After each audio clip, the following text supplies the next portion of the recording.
आज हम सीडीपी के तहत एक नया टॉपिक पढ़ेंगे, ग्रोथ एंड डेवलपमेंट, वृद्धि एवं विकास।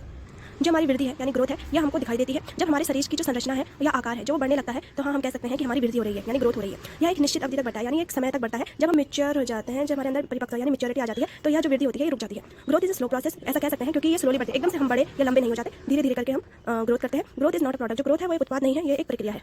ग्रोथ हम कह सकते हैं जब हमारी वेट या हाइट बढ़ता है तो हम उसे ग्रोथ कह सकते हैं। इसमें आता है body mass index, BMI, body mass index. यह चार्ट होता है, ये दर्शाता है कि बच्चे की लंबाई और वजन कितना है। अब आता है विकास यानी development. It is related to mind and maturity. जब हमारे मानसिक, सामाजिक, संवेगात्मक तथा बौद्धिक पक्ष, जो ये हमारे पक्ष है, इनमें क्या आती है, मैच्योरिटी आती है, तो उसे हम कहते हैं कि हाँ ये हमारा विकास है। विकास जो है वो जीवन भर चलता है, यानी जन्म से लेकर मरण तक। कभी डेवलपमेंट की जो गति होती है वो फास्ट होती है, तो कभी कभी स्लो। अकॉर्डिंग टू स्किनर, विकास जो है एक अनुक्रमिक और धीमी गति से चलने वाली प्रक्रिया है। अब आते हैं विकास के पक्ष। विकास के 4 पक्ष होते हैं, फिजिकल, सोशल, इमोशनल और कॉग्निटिव, यानी शारीरिक, सामाजिक, संवेगात्मक और संज्ञानात्मक। अब एक क्वेश्चन आता है कि विकास डैश है, तो इसमें ऑप्शन थे, तो इसमें डायरेक्ट आंसर था कि इसमें जो विकास है हमारे, उसमें हम बदलाव कर सकते हैं। एक प्रश्न आता है कि विकास डैश है, इसमें आंसर है कि विकास जो है उसमें हम बदलाव कर सकते हैं। जो विकास होता है वो मल्टी डायमेंशनल यानी बहुआयामी होता है। एक वुडवर्थ ने एक कॉन्सेप्ट दिया था, development is equal to heredity into environment और development is equal to nature into nurture यानी पोषण। अब आती है स्टेजेस।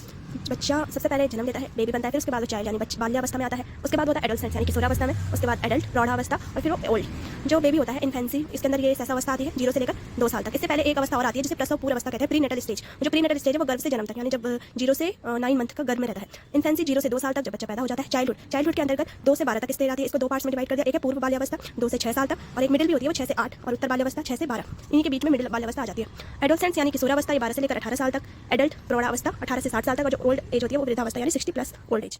बात है प्रसव पूर्व अवस्था यानी prenatal stage. Prenatal stage गर्भ से लेकर जन्म तक, ठीक है। इन्फेंसी यानी शैशवावस्था, ये होती है 0 से 2 साल तक। एक होती है बाल्यावस्था, बाल्यावस्था 2 से लेकर 12 साल तक, और इसके पार्ट में पहला है पूर्व बाल्यावस्था 2 से लेकर 6 तक। इसको हम कहते हैं टॉय एज यानी खिलौने वाली एज, 2 से 6 साल तक पूर्व बाल्यावस्था। उत्तर बाल्यावस्था ये आती है 6 से 12 तक, गैंग एज कहते हैं। गैंग, इसमें बच्चे अपनी गैंग बना लेते हैं। और जो मिडिल एज अगर पूछते नहीं है, अगर पूछ लिया तो 6 से लेकर 8 साल तक मिडिल एज। उसके बाद आती है किशोरावस्था, एडोलसेंस, ये होती है 12 से 18 साल तक। वयस्कावस्था या प्रौढ़ावस्था, इन दोनों को कह सकते हैं, कुछ भी आएगा, तो ये होती है 18 से लेकर 60 साल तक, और वृद्धावस्था 60 प्लस होती है। तो प्री नेटल स्टेज, अब इसे हम पूरा डिटेल में पढ़ते हैं। प्रसव को, ठीक है, यह अवस्था गर्भधारण से शुरू हो जाती है, विकास की प्रथम अवस्था कह सकते हैं, और बच्चे का विकास शुरू हो जाता है मतलब गर्भ से ही। शैशव अवस्था, शैशव अवस्था यानी इन्फेंसी स्टेज, 0 से 2 साल तक। इस अवस्था में जो बच्चा होता है वो अपनी इंद्रियों यानी सेंस के माध्यम से सीखता है, इंद्रिय मतलब कान, नाक के माध्यम से सीखता है। वस्तु स्थायित्व, ऑब्जेक्ट इसमें परमानेंट रहते हैं। बोलना शुरू कर देता है। प्रश्न आया था कि बच्चा बोलना कब शुरू कर देता है, तो 18 मंथ से लेकर 24 मंथ के बीच में, यानी 1.5 से 2 साल के बीच में बच्चा बोलना शुरू कर देता है। अब आते हैं शैशव अवस्था की कुछ विशेषताएं। पहली है, इसमें जो बच्चा होता है वो अपने सेंसेस को प्रदर्शित करना शुरू कर देता है, जैसे वो भूख लगी है तो रोने लगता है, हंसता है आदि। दूसरी है जो इस अवस्था में बच्चा अनुकरण मतलब नकल करना सीखता है। इस अवस्था में उसका विकास तीव्र गति से होता है, मतलब पता भी नहीं चलता कि बच्चा 2 साल का कब हो गया। 1 साल के बाद बच्चा अपनी मानसिक क्रियाओं का भी सही सहारा लेना शुरू कर देता है। इस अवस्था में जो बच्चा होता है वो दूसरों पर निर्भर होता है कि दूसरा आदमी उसके लिए सब कुछ करेगा। फीलिंग ऑफ सेल्फ लव, इसी अवस्था में क्या होता है, सेल्फ लव की भावना, वो कह सकते हैं कि ये सेल्फ लव की भावना है इस अवस्था।